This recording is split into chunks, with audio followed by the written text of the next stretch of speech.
Hi everyone, I'm Ellie from Ellie's Exotics, and are you thinking about getting your first pet arachnid, but you're not sure whether to pick a jumping spider or a tarantula? Well, today we're going to be going through all of that so I can help you figure out which is going to be the best pet for you.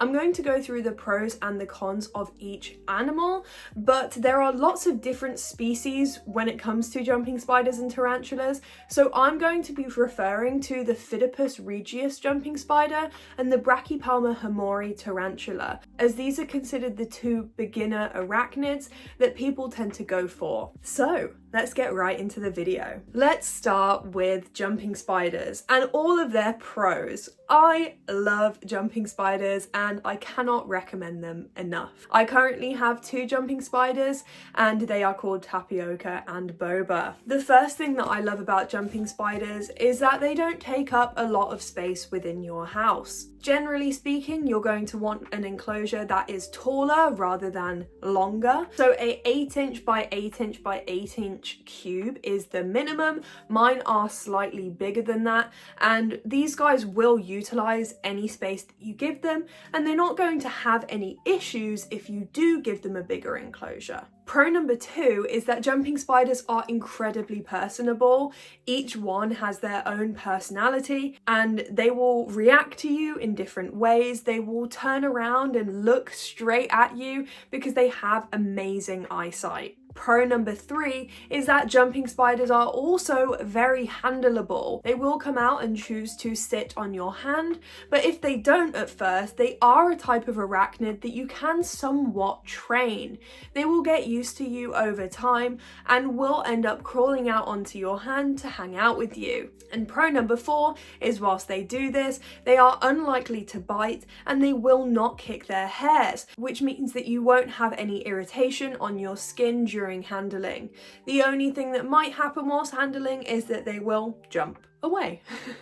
Okay, now let's talk about the cons of jumping spiders.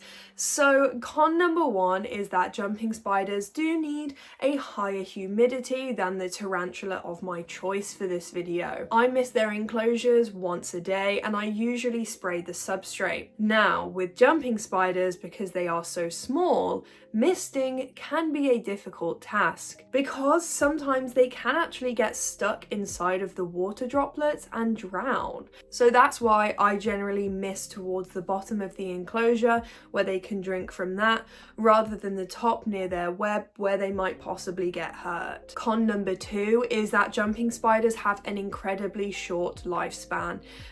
Females living about 2 years and males less than that. It can be heartbreaking when they go, and I generally recommend getting one that is a little bit older as well, because the babies can be quite fragile, so you might be looking at only spending around a year with your jumping spider. Con number 3 is, like I said in con number 1, they are very delicate. These animals are teeny tiny, and even just the smallest thing falling in their enclosure could potentially injure them. So it's important to make sure that everything is fitted securely in the enclosure, and when you're doing handling sessions, you keep them near a surface. And con number 4 is that jumping spiders, I would say, for an arachnid, are actually quite high maintenance. Because their metabolism is faster, they need to eat more frequently than something like a tarantula. So for a baby, you could be feeding them every day or every other day, and for an adult, you would be feeding every few days. And because you're going to be misting every day as well,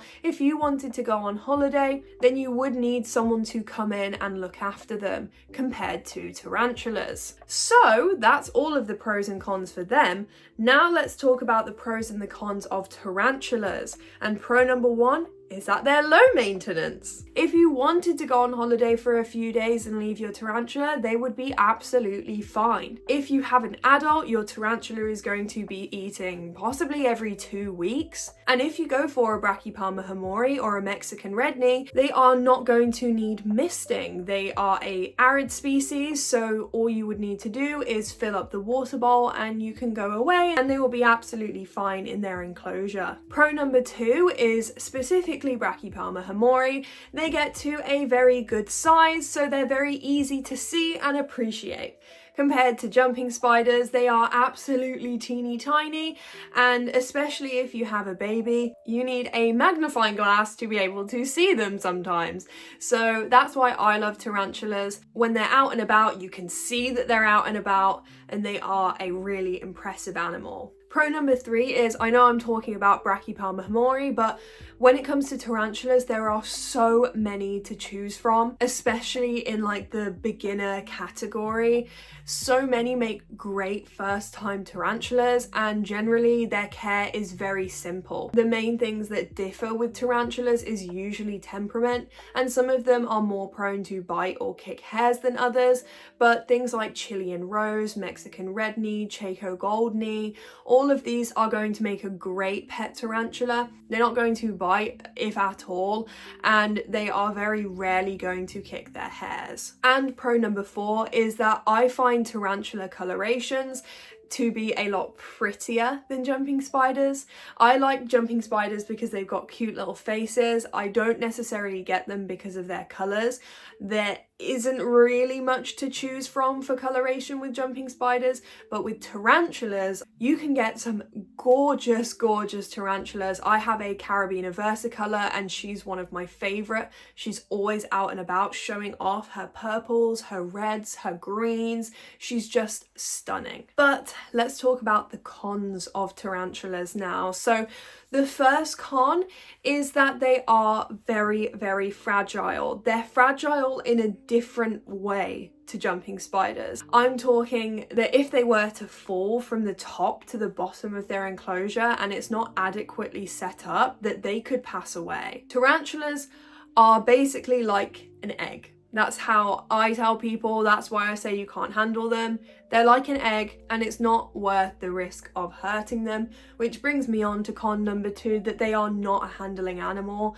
I don't really care what people say, oh well, you know, mine's chilled out. You cannot train a tarantula to be good at handling. You never know what response you're going to get out of your tarantula. They could be chill one day and then the next day they're not. So don't expect to be able to handle your tarantula. Each of them are very different, and it depends on their food response. Morticia, my Brachypelma smithy, with each molt, her personality changes. Every single time she molts, it's like she turns into a different tarantula. Which brings me on to con number 3, is that when it comes to molting, it can be somewhat dangerous to a tarantula because of how fragile they are. With jumping spiders, generally, it will take them like a couple days to molt, but the molting process can take months with tarantulas, where they'll go off food, they'll start balding, they might become inactive, and then it will take them a week for their fangs to harden back up again. If you were to prematurely drop a cricket into that enclosure, or one is running around without you knowing it, that could actually kill your tarantula. So it's important when they are molting, you just leave them alone. And con number 4 is that at some point your tarantula will kick hairs at you. If you're going to own a tarantula, it's just something to expect. I have had the loveliest and friendliest of tarantulas kick hairs at me every now and then. Sometimes they're just a little bit startled and they don't want you around. But it's important to choose a species that those urticating hairs are not going to do much damage. So I wouldn't go for something like an old world for your first tarantula. Go for a new world, something like a Chilean rose, a Brachypelma hamori, or a smithy, that if they do kick hairs, it's not going to be a big deal, and majority of the time you'll be itchy for a few hours and that'll be about it. So that is everything for today, guys. Let me know which one you are going to pick. Are you going to go for a jumping spider, or are you going to go for a tarantula? Or maybe you should just get both. I think you should just get both. That's what I've done. Make sure you like, you subscribe, and I will see you all later. Bye-bye.